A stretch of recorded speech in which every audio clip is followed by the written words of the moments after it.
YouTube? It's your girl DeeDee. Welcome and welcome back to the channel. Thank y'all so much for tuning in once again. So I am back with another reaction video. Now, in this particular video, this woman is talking about this teacher Bay. Y'all know this teacher that, went viral for her, her outfits, inappropriate outfits in the school. She's giving her thoughts on this woman. She's saying that this woman is ghetto. She's looked at a couple of her videos and the way that she speaks, and she can tell that this woman is, the type of teacher that you would expect to dress the way she's dressing because it's acceptable in the environment that she's in, is what she's saying. She says she's ghetto. But I want you to listen to what this lady is saying and let me know if you agree or disagree. I want to hear your thoughts in the comments below.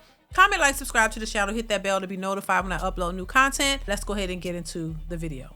Here we go. Teacher Bay's whole style, the way she talks, is a clear indicator that she works in predominantly black public school systems that are lacking in everything. They have truancy issues, the PTA is dissolved, the parents are not involved, and they're lacking in funding. The way that she talks, acts, and her demeanor would never work in certain suburban areas or in private school systems, so she's exactly where she needs to be. I saw one of her videos where she was like, yeah, I still got a job, and it's like, of course you do.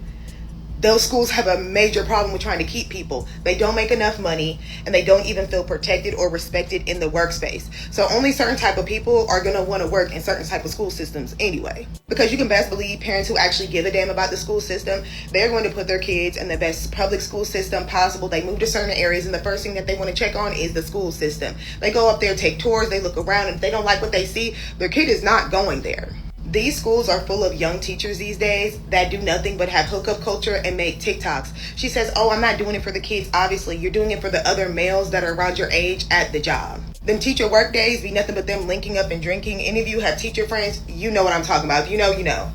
I went to a school that had a good mix of age ranges when it came to teachers, but it seems like all the older teachers from back then, when COVID kicked off, they went ahead and retired, or they furthered their education and became professors at this point. Now, before she continue, what do you guys think so far about what she's saying? Do you agree or do you disagree? Let me know in the comments. Listen, I think she has a point, and it goes back to the OK Corral. When it comes to the black community, anything goes. There's no discipline. There's no higher expectations in a lot of the cases, not all, but in some of the cases. And so basically it wouldn't be surprising that this teacher Bay, as they call her, who's dressing inappropriately in these schools, is not reprimanded, and it's not an issue because they are all on the same page. They don't see anything wrong with it, and of course she would still have her job.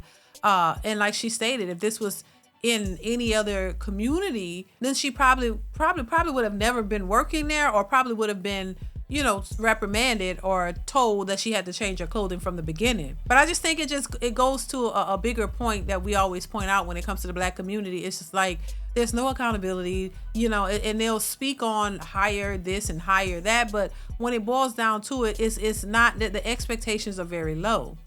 And so things that wouldn't fly in other communities, which would lead to why a lot of their communities are better in certain aspects and why they are achieving more, is because they have certain standards and they won't allow anything less. But when it comes to the black community, it's like, oh, we can do whatever you want, oh, it's not a big deal. Oh, what's wrong with what she's wearing? You don't see anything wrong with a teacher dressing provocatively for kids. You know what I mean? Or in the kids' environment. Now, if that was a male teacher, it would be an issue, just like we had that male teacher who had the kids just taking his braids out. Well, he got fired. But when it comes to women in the space, black women, it's a totally different narrative. And I think this is part of why so many black women are entitled, because there's no pushback. There's no accountability. You can do what you want and it's acceptable. And if anybody had a problem with it and they bring it up, oh, you're going to get an attitude and this is ghetto central, So I think, what she has a really valid point. And I think this is why our community suffers, is because there's no accountability. It's the OK Corral, whatever. And all of that behavior is justified. But let's continue. And of course, y'all want some of these teachers to hold themselves to a certain standard. But in some of these predominantly black areas, they just don't care. Like, they're just as ghetto as the students. They ghetto as hell, and they messy too. But this is another reason why I tell people you should just wait to have kids until you get your money right, so you can put them in certain private schools or move into certain areas that offer a private school education, but it's public school because, the area that you're in.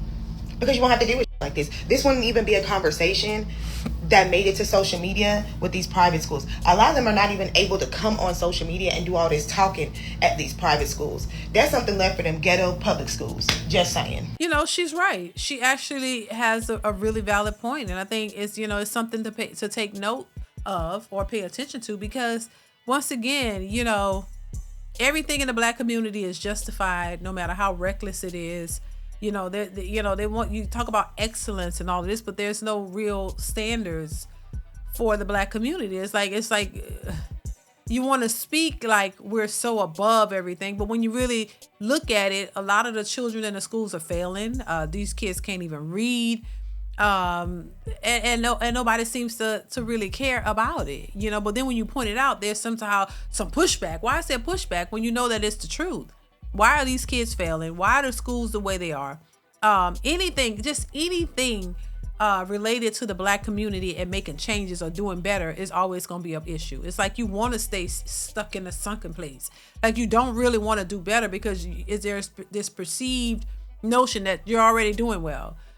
All the Black women are educated, the most educated, when we know that it's not true.